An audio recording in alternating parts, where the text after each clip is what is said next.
Hello everyone and welcome to this Green Gown Awards Exchange webinar. The title of this exchange webinar is How Do You Write a Good Sustainability Report? Tips for Higher Education, and it will last approximately 1.5 hours.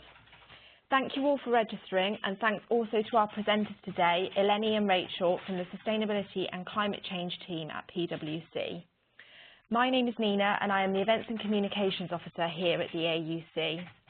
So just a little bit of housekeeping to go over now before we get started. I'm hoping that everyone can hear me okay. For the time being, I've placed all of your microphones on mute, and that's just to avoid too much background noise.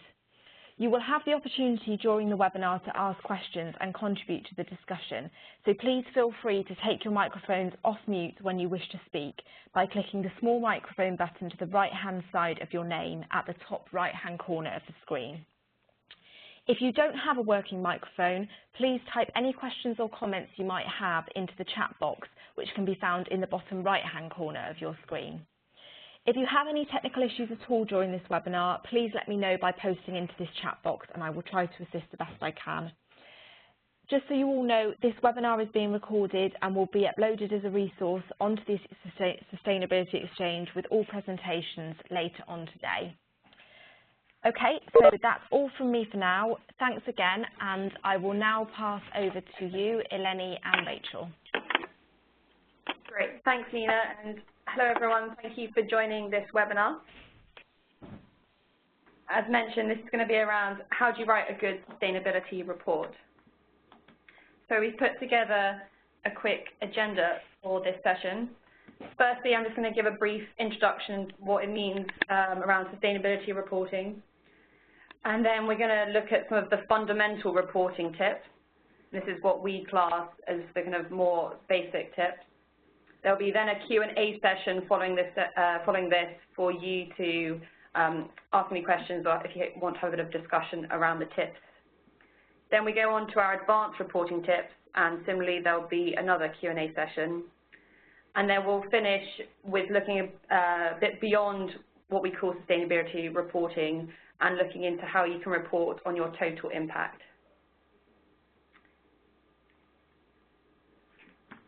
Okay, great. So I'm just going to give a brief overview. So PwC has around 8 years experience in sustainability reporting. This is both in the private and public sectors. Within the public sector, we've looked at central government, NHS organisations, local authorities and universities. And over these 8 years, we have developed a series of what we call reporting tips. These reporting tips fall into both fundamental and advanced tips. First time this year, PwC has collaborated with the EAUC to assess universities' sustainability reports, and we had an award at the Green Gown Awards this year. And just a brief mention that anyone that was included for this award was also considered for our more wider reporting awards called the Building Public Trust Awards. And these happen annually where we have a separate award on sustainability reporting in the public sector. So just to now dive a bit deeper into what we mean around fundamental and advanced reporting tips. So we split our framework into 2 phases. The first phase is around the fundamentals.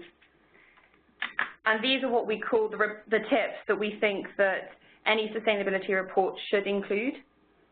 These are a strategy, identification of material impacts, that you disclose your KPIs and targets, and whether your reporting is balanced. We then also have more of a phase 2, which is around our advanced reporting tips. And these are the tips where we see that less organisations usually report or disclose information about these. However, they are still integral to a sustainability report. And these include whether you communicate with transparency and accessibility, whether you identify your risks and opportunities, whether you have a clear governance structure for sustainability, whether you look at stakeholder engagement, and whether you also look at independent assurance.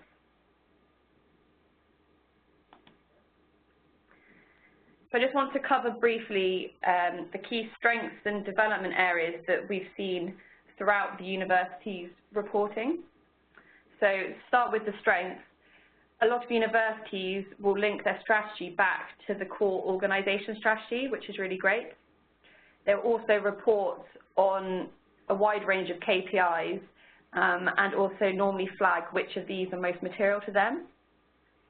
Universities usually have a strong governance structure highlighting the individuals involved in the sustainability department and also who is responsible for different projects. And probably the best section that we see is around stakeholder engagement. This is a really strong area for universities in terms of reporting about what they do to communicate with both student, staff and local communities externally. A couple more of the development areas. So materiality in general is not a very high scoring area. Normally universities will identify what these issues are, but don't go into the reasoning behind why they've decided these are the most material issues.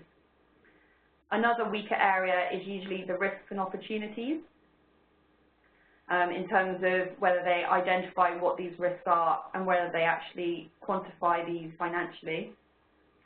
Other development areas would be that a lot of universities don't benchmark against each other, despite the information being available.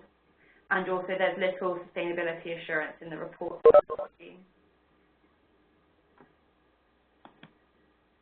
Thanks, Rachel. So I'm going to take you through the fundamental reporting tips. So we have 4 fundamental reporting tips. I'm going to run through each of them, give you a description, and then we'll work through a series of good practice examples. The good practice examples have been taken from both the public sector and the private sector. And we've included some private sector examples because we find that often their reporting is a little bit more advanced. So it's a good example to work towards. So our first tip is sustainability strategy. So what we're looking for in this is that you describe your sustainability strategy and you provide information on it over the short, medium and long term. We also like to see how this is integrated into your core organisation strategy and whether it permeates throughout your business, so whether given activities also pick up on what you're trying to achieve in your sustainability strategy. So a few examples. The first one we've taken from the University of Worcester's Sustainability Report. Here you can see that the University of Worcester clearly describes the sustainability strategy over the short, medium and long term, so that they've got a strategy that stretches from 2013 to 2018. So we can see that they're thinking about the future. It says that they're promoting principles of sustainability, and it also links sustainability to what they do as an organisation, so teaching and research. The University of Worcester also gives a year for when the sustainability strategy was first developed, and also states that it's revised every single year. So we understand that they're going back to it and updating it where they need to. There are also a list of principles on what they do on a day-to-day basis and how they try and integrate the sustainability strategy into their everyday practices. And we've just included a screenshot of their Green Impact Programme, and this is just an example of how we see their sustainability strategy permeating throughout the organisation. But they've got a Green Impact Programme focusing on one of their sustainability objectives.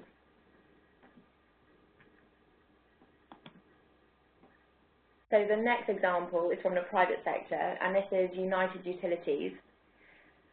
So slightly different presentation to the University of Worcester, but still covering the same key points. So as you can see from the flow diagram at the bottom left-hand side, the timeline, they flag what they're going to be doing at each key point in time. And then to the right, you can see a kind of matrix which talks about their strategy, what areas they're going to focus on, and how they measure their performance, the performance of their sustainability strategy, so linking it to their KPIs.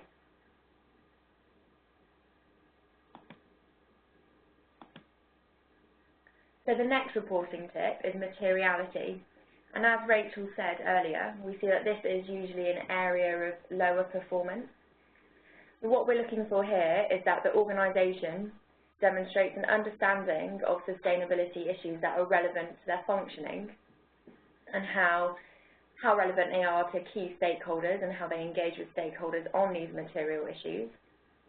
And we're also looking for organisations to report on key material issues, and these would have been identified through a series of stakeholder engagement programmes. So moving on to an example of good practice. So this is taken from Plymouth University. So on the left-hand side, they describe what a material issue is. They flag their material issues. And then on the right-hand side, we can see a really clear table which has each material issue, the details surrounding that material issue, and then the scope, which is something that we don't often see, but it essentially says who does this concern. So in most cases it's internal stakeholders or it's internal to the organisation. And then we've got a couple of examples, so travel and transport, which is also external. So moving on to another example of materiality. So this is from the Home Office. And the Home Office have included future plans when they're going to review their materiality process. And they've also got a really clear graph which essentially flags their key material issues, so the carbon footprint of crime, supply chain, immigration, and the greening government commitments on the far left-hand side. There's a little box which describes the most material issues, and this links to the graph. So you can look at either part and understand what they're going to be focusing on their report. There's a section at the bottom which is future plans, and it just says what they're going to be doing over the next year to look at their material issues and how they're going to review them. So here we've seen that they're going to review them on a timely basis, and they've got a plan in place to engage with stakeholders. So moving on to an example from the private sector, so this is RSA Insurance Group. So quite a popular way of demonstrating materiality or a materiality process in the private sector is a materiality matrix. And again, for the reader, it's just very clear what are the most material issues. So we can see, if you look at the axes on the left-hand side, high priority areas will be to the top, and then on the bottom it's their area of how they're able to influence each of those areas. So direct control would be something that they can actually do something about. So we're drawn to the top right-hand corner of the matrix, and we can see what they're going to be focusing on.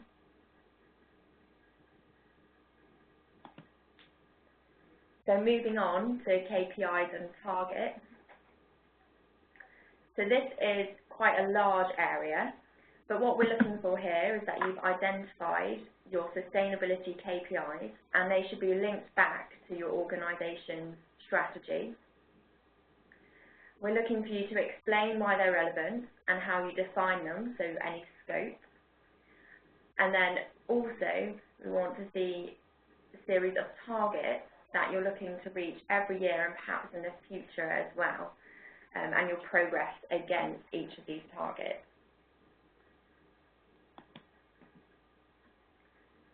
So this is an example from Manchester Metropolitan University. It was a double-page spread in their sustainability report, and it's got a series of sustainability areas, the key performance indicator linked to each of those sustainability areas, a target with a date by which they'd hope to achieve it, a baseline year where it's relevant, and then their progress on the year that they're reporting on. And what we really like here is the on-track column with the kind of RAG rating, so the traffic light system.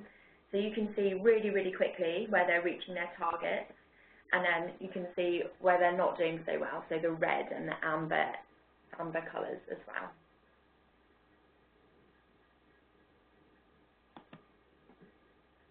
So moving on to another example, this is from the NHS BSA, and this is actually from not this year but the year before. But we like to include it because it has historic performance for the past 3 or 4 years, their performance to date. They include FTE and also the financial KPIs and non-financial KPIs. So this is something that we also look for. We want to see that you've thought about the financial aspect of your sustainability targets. They include a really clear performance commentary at the bottom, which is very similar to what Manchester Metropolitan did with their RAG rating system, but it just puts it into words. So either way is acceptable, but it just shows that they're thinking about how they've performed and providing the reader with information. We then see a series of targets, how they've done in the year that they're reporting on, and then the target for the following year. And also gives a baseline for these targets as well.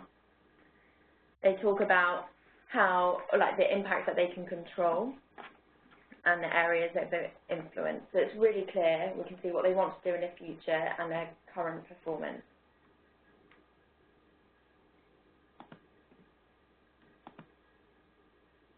So moving on to the final tip in the fundamental section, which is balanced reporting. So this links to KPIs and targets, and what we're looking for here is that information is presented in a balanced and transparent way. We want to see that organisations are talking about their positive performance, which they're usually quite good at, but also drawing on negative aspects of their sustainability performance, so where they might have missed a target. When they have missed a target, the next step is saying how they want to improve in the following year. So we've got a few examples here. So this is from Manchester Metropolitan University. So they have a section on explaining their performance in words, where they've seen increases to certain sustainability KPIs, and then the bottom right-hand side, they've got a very simple infographic which just gives reasons why they've seen increased energy consumption. So you've got 3 key reasons there. So they've just been very transparent with the reader as to why they've consumed more energy, and that's what we're looking for.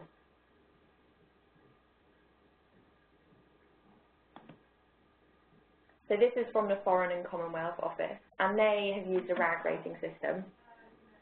They talk about their impacts, their 2015 to 2016 performance, so how they're actually doing, and their target for that year. And then on the right-hand side, they say whether they've met the target or if they've missed it. So here it's really clear that they've missed the target and they've been very honest about it. The next step to this table would be having a commentary as to why they've missed their water consumption target.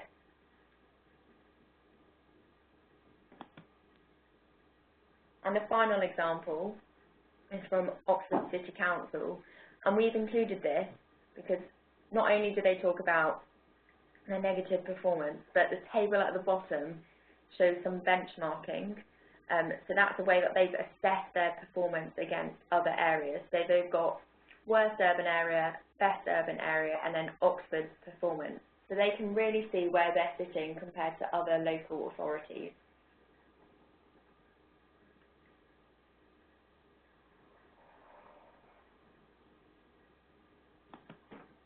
So now we're going to open up the floor to any questions you might have on fundamental reporting tips. It'd be good to know which university you're from if you do happen to have any questions. Okay, so everyone feel free to take your microphones off mute, or if you don't want to, or if you haven't got a microphone, if you type your questions into the chat box, then we will read those out for everyone.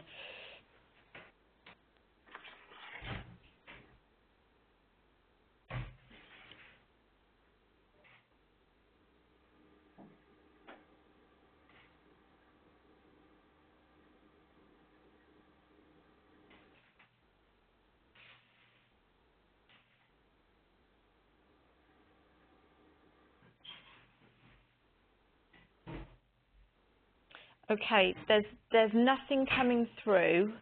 I know there's another section for questions towards the end, isn't there? So perhaps if we give you another minute or so in case anyone wants to type anything in. Otherwise, there will be a chance to ask questions again later on.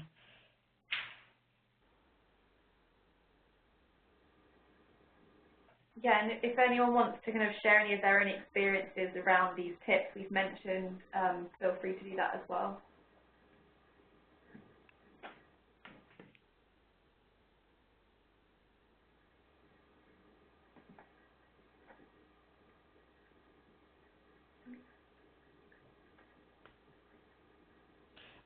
Okay, well, should we move on for now, and then we can open up again later on to everyone? Sounds good. Yeah. Okay, great. Great. So now we're going to move on to the more advanced reporting tips, and again, more good practice examples. And as I mentioned at the start, these are tips which organisations don't usually report on as well, or even include at all. Yet we still feel that these are integral to a sustainability report, and usually the company or the organisation or the university is already doing these things. They're just not actually putting them into their reports, so it shouldn't actually be that hard to disclose this information. So the first tip I'm going to go through is business overview. And this is basically just having an introduction to your sustainability report that gives a bit of an overview to the university and contextualize your report. Maybe it will include a few key numbers or a few key facts, just something to draw the reader in. So the first example I'm going to go through is from Plymouth University. So this at-a-glance page is their first page in their report. It's a very nice infographic, and they've just highlighted a few of the key KPIs, a few of the kind of key performance measures that have happened in the last year. And it's just a good way to get a brief overview before you dive into the detail of the report. The second example is from the Ministry of Defence, and this again is just giving a bit of performance at a glance. They've gone for a cityscape to show this information. It's just quite a fun way to present it instead of just putting the text in one block, for example.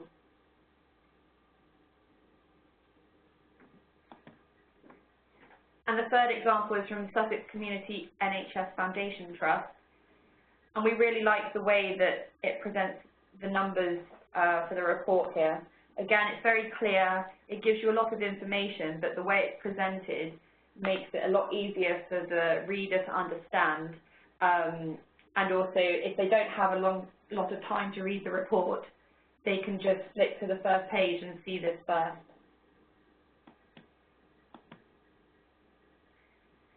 The next tip is around communication, and this is probably one of the most vital tips that we have, because if you don't communicate your report well, no one's going to read it, and no one therefore will know all the great things and the great progress that you're making. So there are a couple of things that we look for in this section. Firstly, it's around the ease of access. So is your report clearly found online on your website? If you, something simple, like if you type into Google for the sustainability report, will it show up in one of the first kind of hits? Will it show an old report, or will the newest one be there? Something simple like that seems kind of obvious, I guess, but there's been many times that we've tried to find reports and have really struggled to find them. And I guess the key message is that if we're struggling, then also a reader will be struggling as well. A couple of other areas that come under communication, it's how the reports are structured, whether they're easy to follow, whether they're concise. So we've seen organisations that have multiple documents that fall under the sustainability report, This is good, but also just one standalone report is as good. And if you do have multiple reports, it's really key to make sure you link between them so that the reader is able to follow the story. Another final area within communication is how you present the information. So you've just seen through the business overview that a lot of organisations are using infographics and diagrams to present that information. It's also around using graphs and just making it so the reader wants to read it. Now we're just going to go through a couple of examples on communication. The first is Plymouth University. So the graph on the right is showing around their waste KPI and shows how much landfill versus recycling they do over the last 10-year period. This graph is really good because it not only presents information, but then they've put in a line around the percentage of total waste recycled. So they're actually using the graph to analyse new information. The table on the left is around scope. So part of communication is being transparent to the reader. And so Plymouth has put a table in showing what the data means. And we find that really important. The second example is from the Home Office. So this is actually a standalone infographic that the Home Office produced this year. And this gives you a really great summary of the entire sustainability report. They've kind of used lots of infographics and icons to present the information. And it covers the strategy, the stakeholder engagement, the key target achievements, and the future plans. So if someone just wanted to get a quick overview of the Home Office sustainability report, this is a really great way of showing that information. The next tip I'm going to go through is risks and opportunities. And this is probably one of the weakest sections that we see in sustainability reporting in the public sector. So what we mean by risks and opportunities is firstly just detailing what your key risks and opportunities are from your sustainability agenda, and whether you then look at the implications of these for your organisation, and whether you put an action in place to mitigate these risks or to maximise these opportunities in the future.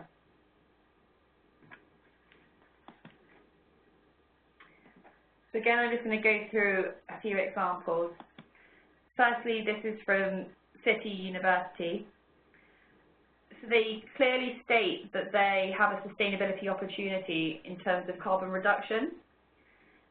And then in the table, the green table on the left, they then go one step further and actually say what the financial opportunity this would be for the carbon reduction. So for each year between 2008 and 2013, they have the cost savings that they've made due to this reduction. They also, on the right-hand side of this page, they detail the different projects that they're undertaking that has led to this contribution for carbon reduction. So this is something that probably most universities and most organisations are doing, yet not a lot of organisations actually put it into their reports, but it really shows great progress of how they're trying to cut carbon costs, for example.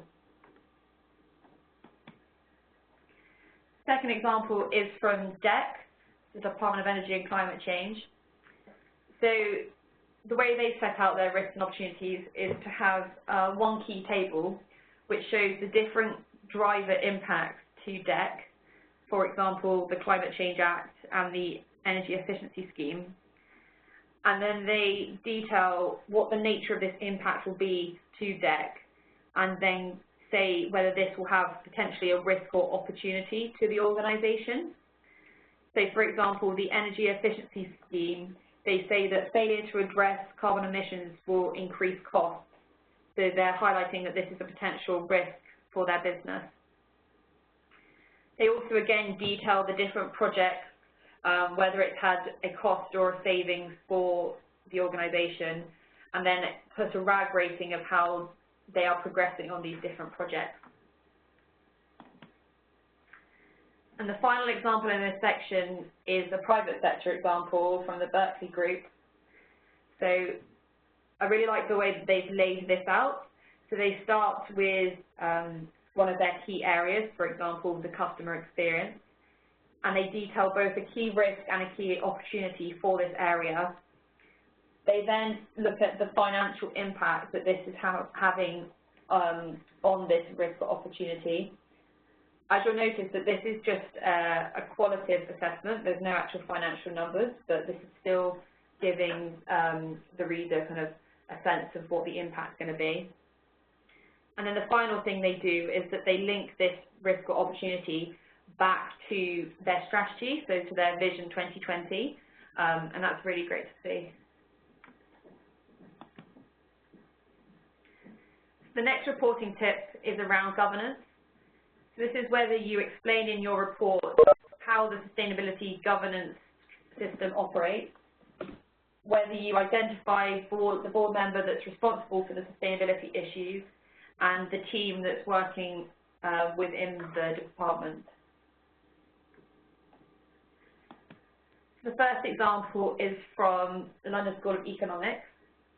So I think this is a really great way of showing their kind of governance around their sustainability department. So they've structured it in a way that you can see who are the people that will enable their strategy, which kind of department or team is linked with the management of this, and then which groups of people are involved with the delivery of this, of their strategy, for example.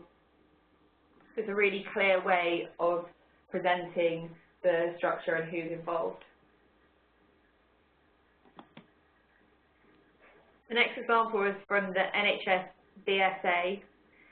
So they've gone for quite a detailed view for governance, and they give an action plan for each one of their key objectives. And this then links back to their strategic goals that they've made in their strategy. So in the table you can see this is their action plan. They've got a list of all the different actions. They assign who is responsible to each one of these actions, and then they have a timescale of when they want this action to be delivered by. So they've gone into quite a lot of detail in describing what is going on and being transparent for the reader to see. The third example is from the private sector again, Experian. So they've gone for the more infographic, just image of their governance. But what we like here is the fact that they link their sustainability department back to their overall governance. And they also link back to their global objectives and progress. So it's bringing all the information together, so in one clear, very simple diagram.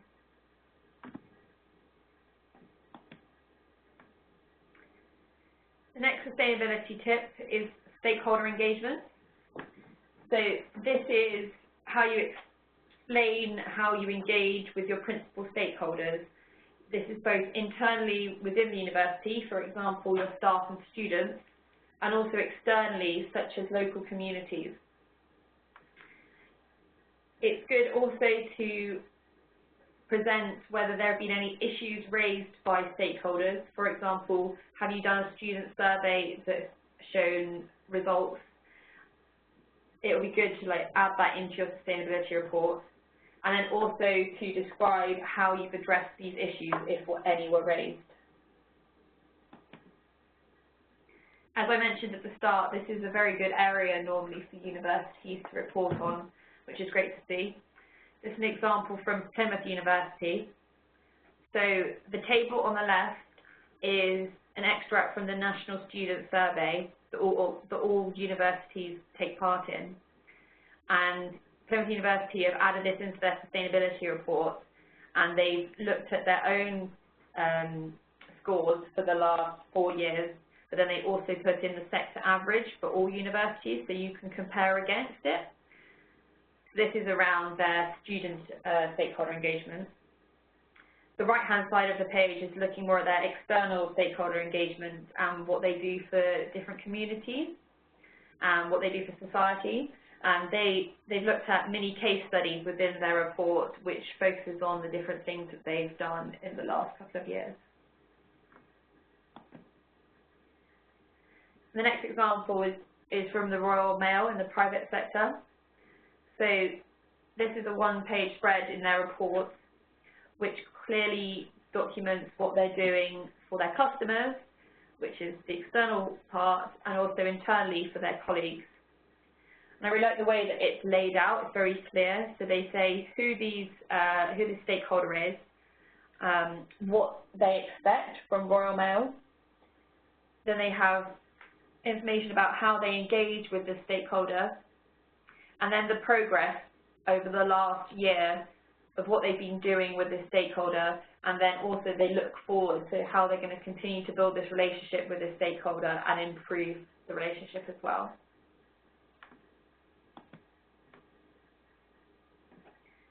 And the final sustainability reporting tip that is within our framework is around assurance.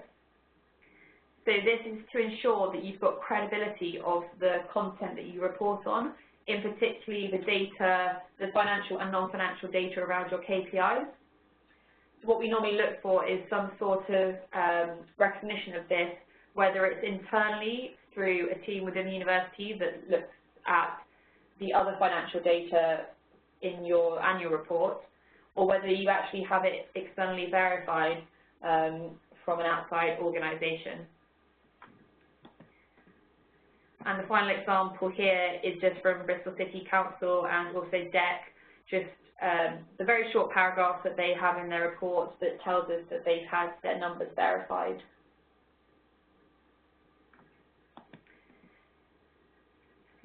So this, I've just run through all of our more advanced reporting tips. So again, I wondered whether anyone had any questions or experience in these areas that they want to raise with everyone. Again, please feel free to take your microphones off mute if you've got any questions for Eleni and Rachel.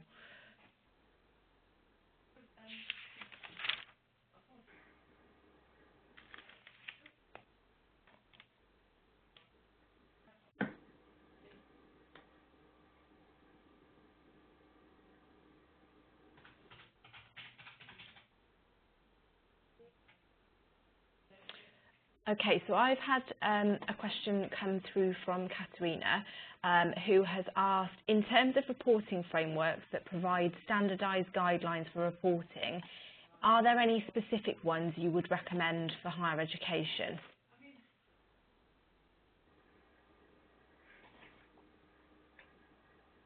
So we don't have any that we would recommend. Our framework isn't based off of any reporting guidelines. It's something that we've developed ourselves over the 8 years. So I guess the answer is no, we don't have any we would recommend, but if a university wanted to use a framework, a given framework for structuring their report, that would also be fine if that's the way they want to think about it and a way for them to compare year on year. Yeah, I think just to add on what Eleni said, that our framework isn't just based on one thing, it's based on potentially a lot of different frameworks. We've hopefully pulled together all the key things that we think are important. So, yeah, mention that as well. Great, thanks. Has anybody else got any questions?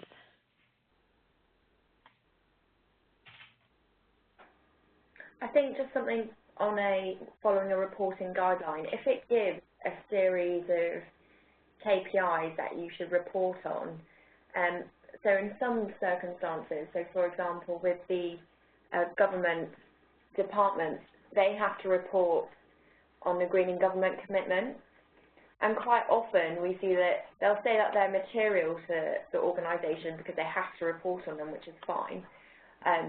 But then they don't look at other issues that are material to that organisation. So in some ways, sticking to a guideline or framework could be quite limiting, and you could be missing out on material issues to your organisation.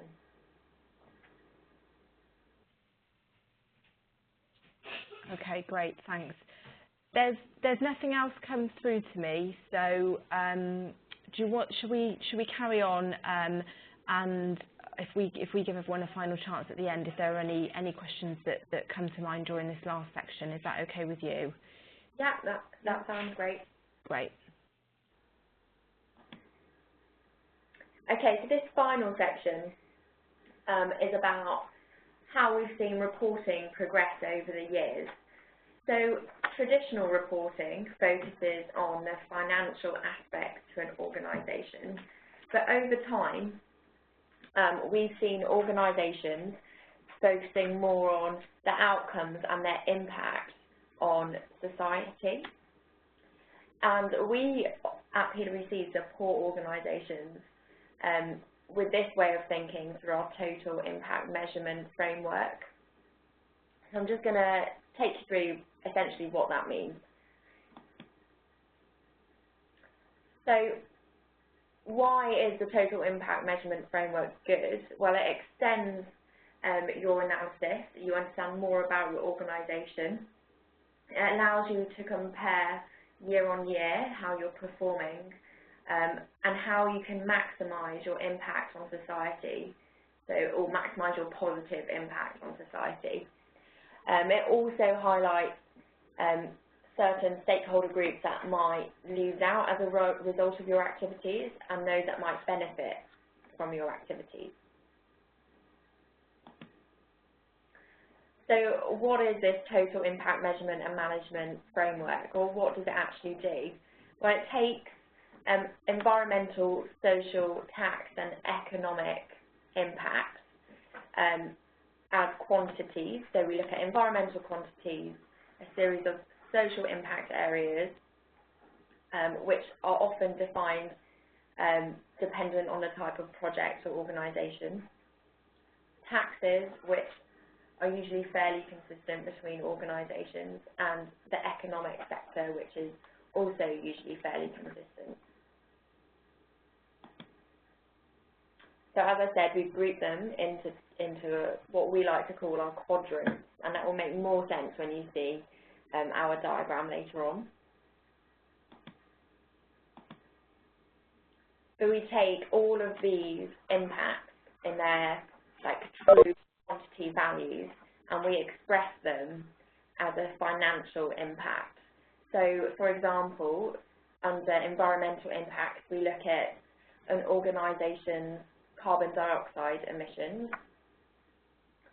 We then we look at the quantity that would be released in a given year that they're reporting on, and we then put a financial value onto this. And this financial value looks at the impact or the cost to society of the organisation releasing the however many tonnes it is of carbon dioxide into the atmosphere.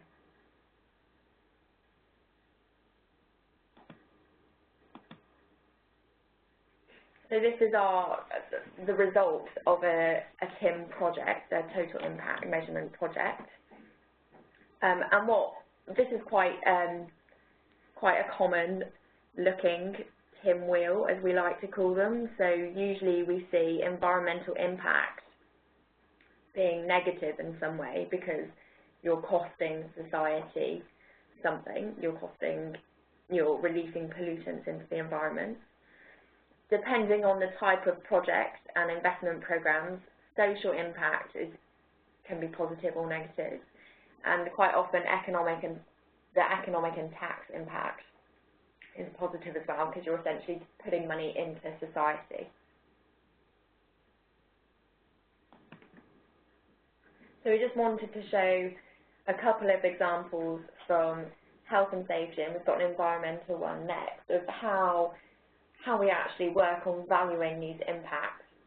So we look at the impact drivers. So this is health and safety. So you're employing people in a workplace. We look at their proximity to infectious diseases, if they're operating certain types of equipment that might result in injuries, if they're handling or responsible for storing toxic chemicals. We then look at the outcomes. So what happens if people are in those situations? the likelihood of there being accidents, injuries and fatalities, and then what the exposure to toxic chemicals is likely to do to them over time. And then we look at the impacts of these outcomes. So it would be the cost of medical treatment, the value of someone not being able to work as much and reduced health and well-being, and then the loss of economic output from them not being part of the workforce. Our second example is an environmental impact pathway. So this is looking at air pollutants from business activities. So our air pollutants don't include carbon dioxide. We value those separately. We value GHGs separately. So we say an organisation is releasing these air pollutants into the environment. What's the environmental outcome? So it's reduced air quality, but we look at how the gases behave in the environment, and so the impact, and then the societal impact of those gases being released to the environment. So we see that I think it's 97% of the impact is human health, so that's people having respiratory illnesses and premature deaths that can be attributed to poor air quality. And then the two other parts are visibility and agriculture, such as how the amenity value of an area is decreased and how crop yield would also decrease as a result of air pollution. So PwC does this each year for themselves. And this is the TIMM wheel, so the Total Impact Measurement and Management wheel for 2016. And as you'd expect, PwC's environmental impact is quite low due to the nature of the operation. So we're office-based, and there's some travel. Our social impact is positive because we're training individuals in accountancy qualifications, which has a positive impact on society. Our economic impact is also positive because of the money that we're putting back into society by paying people and investing. And then the tax impact is also positive, so that money is going to the government to spend on social benefits. I think here it's also key to say that we split the impact into direct, indirect and induced. So there are 3 stages to the TIMM wheel. Great, thanks, Lenny. So I guess the final time to open it to the floor if anyone has any questions.